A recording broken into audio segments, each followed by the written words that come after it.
Saudara, pemilih muda khususnya Gen Z dinilai kurang terpapar pendidikan politik sehingga kemampuan berpikir kritis lemah. Mencari bentuk pendidikan politik yang ideal tidak hanya bicara sejak kapan diberikan, tetapi juga menelaah siapa yang paling bertanggung jawab dan bagaimana pendidikan politik diberikan. Pendidikan politik menjadi sangat penting. Masyarakat perlu dilengkapi dengan pengetahuan dan pemahaman yang baik mengenai hak dan kewajiban mereka sebagai warga negara serta pentingnya partisipasi dalam proses politik. Pendidikan politik yang baik akan membantu masyarakat dalam memahami isu-isu yang kompleks dan menganalisis informasi dengan kritis. Namun, bagaimana pendidikan politik yang ideal dan harus sejak kapan diberikan?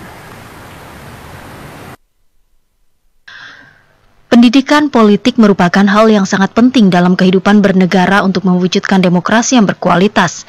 Pendidikan politik menjadi kunci utama untuk dapat membuat keputusan yang bijak, seperti saat menggunakan hak pilih dalam momen pilkada. Dalam sebuah survei yang dilakukan Litbang Kompas pada Oktober 2023, 88,3% responden menyatakan pendidikan politik krusial untuk diusahakan sebagai bagian penguatan demokrasi. Kurangnya pendidikan politik bagi warga negara bisa berakibat pada rusaknya persatuan. Pada pilkada kali ini, Jawa Barat menjadi salah satu daerah yang berpotensi menghadapi konflik dalam pilkada, salah satunya karena isu agama. Pemilih pemula di Jawa Barat menjadi pemilih yang rentan mengkonsumsi informasi politik yang menyesatkan ketika tidak mendapat bekal pendidikan politik yang memadai. Lantas, sejauh mana pemilih muda memahami politik saat ini?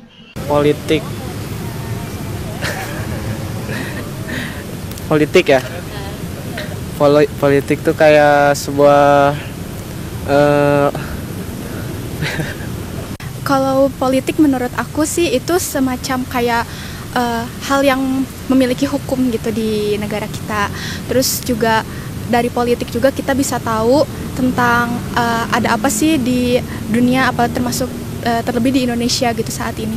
Kalau politik sih menurut saya hal-hal yang berhubungan langsung dengan pemerintah. Pemerintah dan rakyat pastinya. Fungsinya apa? Fungsinya adalah untuk apa ya?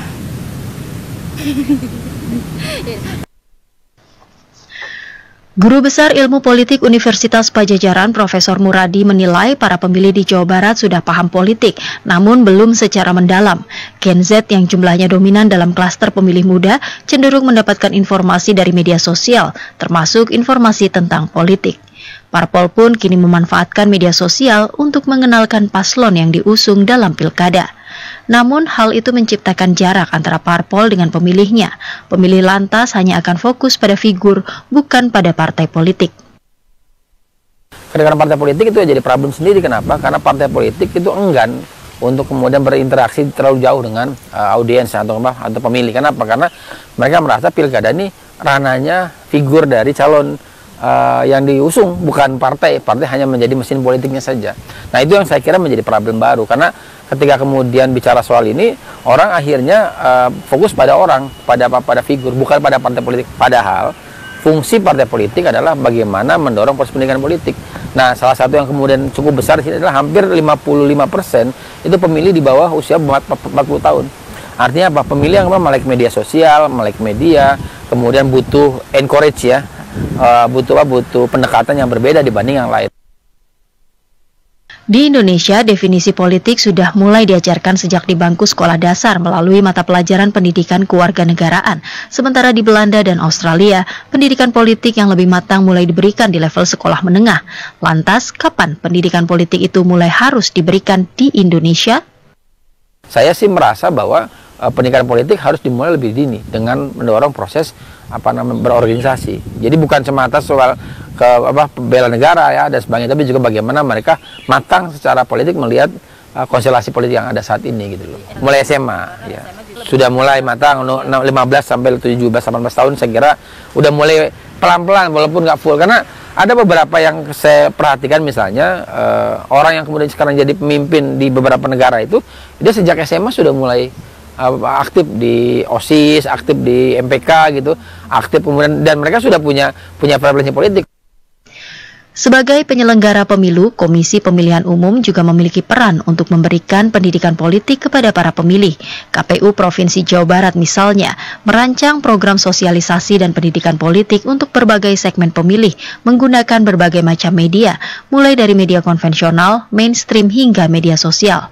Namun, substansi pendidikan politik yang diberikan lingkupnya terbatas pada penggunaan hak pilih dan partisipasi pilkada.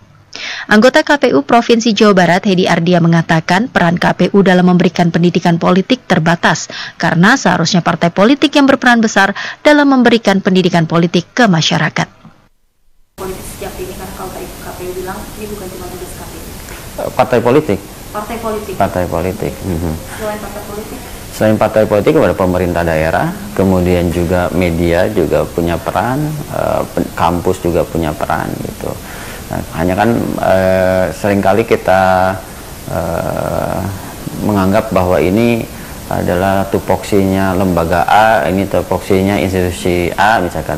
Nah, ada parsial-parsial seperti itu gitu. Padahal kalau kita berbicara tentang substansi dari pendidikan itu sendiri, maka sebetulnya banyak pihak yang bisa terlibat dan harus terlibat gitu. Saya agak gemes ya, karena partai politik merasa bahwa pilkada itu ranahnya figur, bukan ranahnya partai. Soalnya ranah partai hanya di pileg, padahal tidak. Dua jadi kalau saya nyebut trisula ya, trisula pemenangan di pilkada itu ada 3. Ada yang namanya masyarakat, yang namanya disebut relawan ya. Ada partai politik, ada paslon, tim pemenangan. 3 ini jadi pemenangan. Kalau cuma 1-2 saja nggak akan menang. Kenapa? Relawan aja nggak cukup, paslon aja nggak cukup, karena partai politik punya basis di bawah. Itu yang penting, kenapa partai politik menjadi urgent untuk kemudian penting untuk dorong sebagai aktor utama dalam dalam pendidikan politik di masyarakat seperti itu.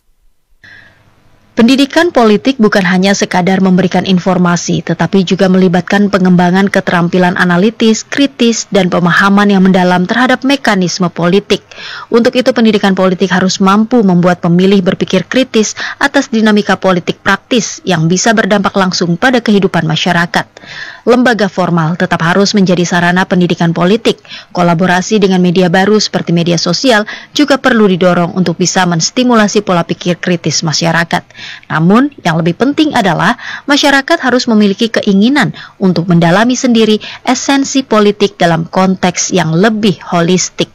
Happy Guritman, Sugiarto Prasetyo melaporkan.